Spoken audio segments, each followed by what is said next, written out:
करते हैं। Under 2 minute में आप किसी स्टॉक्स को कैसे एनालिसिस करते हैं, राइट। आपको तुरंत बाय नहीं कर लेना चाहिए कोई भी स्टॉक्स अगर बढ़ रहा है तो। बिना फंडामेंटल जाने अगर आप स्टॉक्स में इंटर करते हैं तो आपको लॉस भी हो सकता है। तो चलिए स्टार्ट करते हैं। तो स्टॉक्स 1 ईयर में 7%, 1 मंथ में 30%, 42% का ट्रिगर दिया है। अब यहाँ पे रिटर्न ऑफ इक्विटी देखते हैं जो कि 20% होना चाहिए या 15% मिनिमम, बट यहाँ पे 4.74 है। मार्केट कैपिटल मिनिमम 5,000 करोड़ होना चाहिए, बट मार्केट कैपिटल इसका 4,118 है। तो ठीक ठाक लग रहा है यहाँ पे market capital, but return of equity उतना अच्छा नहीं लग रहा। पी रेशियो इंडस्ट्री पी से कम होना चाहिए, तो यहाँ पे पी रेशियो कम है। प्राइस टू बुक रेशियो यानी कि कितने गुना प्राइस पे स्टॉक्स ट्रेड कर रहा है, तो 2 गुना प्राइस पे ट्रेड कर रहा है। डेप्ट टू इक्विटी 1 से कम होना चाहिए, तो यहाँ पे डेप्ट टू इक्विटी देखिए 1.15 है। फेस वैल्यू 10 रुपीज़ है। अगर कंपनी बंद होती है या फिर कुछ भी होता है तो आपको 10 रुपीज़ पर शेयर के हिसाब से मिल जाएगा। इसके बाद आपको रेवेन्यू देखना है कि रेवेन्यू आपका ईयर टू ईयर बढ़ रहा है कि नहीं। 2024 में गिरा था, और क्वार्टर वाइज अगर देखें तो वो भी कम देखने को मिला है। प्रॉफिट हमें देखना है, तो जून क्वार्टर में प्रॉफिट इसका गिरा है, मार्च क्वार्टर में 102 करोड़ था तो अच्छा था।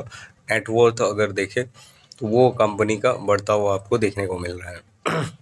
प्रमोटर होल्डिंग जो है 45% से अबोव होना चाहिए, तो 45% से अबोव है, 55% है। अब हम ये देखेंगे कि तो यहाँ पे प्रमोटर ने होल्डिंग अपनी बढ़ाई है मार्च क्वार्टर में। रिटेलर होल्डिंग 44% है। एफआई और म्यूचुअल फंड नहीं है, क्योंकि यही प्राइस को लेके ऊपर जाते हैं, तो बहुत कम है। एफआई लेस है, तो ये एक कंसर्न रेस करता है। ठीक है, तो एफआईडीआई ज़रूर होना चाहिए, ऐसे एक स्ट्रॉन्ग फंडामेंटल भी आपको पता चलता है। अब जाके आपको देखना है कि स्टॉक्स अंडर वैल्यूड है या ओवर वैल्यूड है, ये सब आपको पी रेशियो से पता चल जाता है। अब इसका अगर आप देखें 5 डे का चार्ट अगर हम ओपन करके देख रहे हैं तो स्टॉक्स जो है हमारा देखेंगे कि ब्रेकआउट है या फिर बुलिश मोमेंट है या फिर क्या है। तो स्टॉक का रेसिस्टेंस यहाँ पे देख रहे हैं, स्ट्रॉन्ग रेसिस्टेंस 53 है, और एक सपोर्ट हमें 49 पे देखने को मिल रहा है। स्टॉक जो है कंसोलिडेटेड फेज में है, यहाँ पे 2 बार आया है इस लेवल पे 50 रुपये पे। ठीक है, और वीकली चार्ट अगर हम देखें तो एक डब्लू पैटर्न बन रहा है, बट स्टॉक्स का रेसिस्टेंस 53 है। तो हमने 1 डे का चार्ट देखना है और टाइम फ्रेम बढ़ाना है 1 आवर का।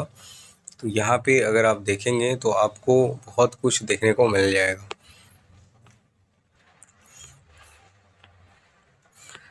तो स्टॉक्स में हमें डब्लू पैटर्न देखने को मिल रहा है, और अभी स्टॉक जो है 20 moving average golden cross over हुआ है और 200 मूविंग एवरेज के ऊपर ट्रेड कर रहा है, यानी गोल्डन क्रॉस ओवर है। यही अगर इस प्राइस अगर 20 मूविंग एवरेज या 200 मूविंग 50 मूविंग एवरेज और 200 मूविंग एवरेज के नीचे अगर आता तो डेथ क्रॉस ओवर यानी कि स्टॉक्स का मूवमेंट नेगेटिव रहता। बट यहाँ पे जो स्ट्रॉन्ग हम देखें, स्टॉक्स बुलिश मोमेंट में है। अगर ये ब्रेकआउट करता है और सपोर्ट इस लेवल पे अगर रहता है, ठीक है, प्राइस 50.41, तो ये 56.36 पे रह सकता है।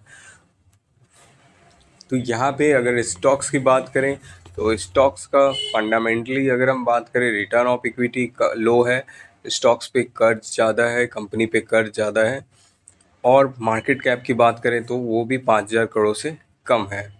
और स्टॉक्स में एफआईडीआई की होल्डिंग नहीं है, और रिटेलर इसमें ज़्यादा है, तो ज़्यादा टाइम रिटेलर ही फंसते हैं, राइट। बट एक प्लस पॉइंट ये है कि प्रमोटर की होल्डिंग 55% है।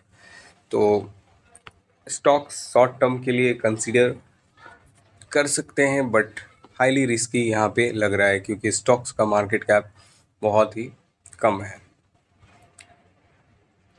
तो स्टॉक रिड्यूस भी कर रहा है, बट यहाँ पे अगर मैं देखूँ तो जिस पे कंपनी में कर्ज ज़्यादा है उस कंपनी में फिर एंट्री लेना बहुत ज़्यादा दिक्कत है। तो स्टॉक्स अगर आप देखें तो 52 रुपीज़ पे था 1 ईयर में, और गिर के आया था ये स्टॉक्स 29 रुपीज़ पे, तो हाईली वोलेटाइल है।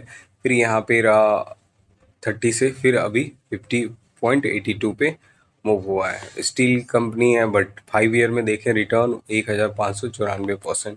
ऑल रिटर्न देखें इसका लो 2019 में 3.70 था, वहाँ से स्टॉक्स 474% का रिटर्न दिया है।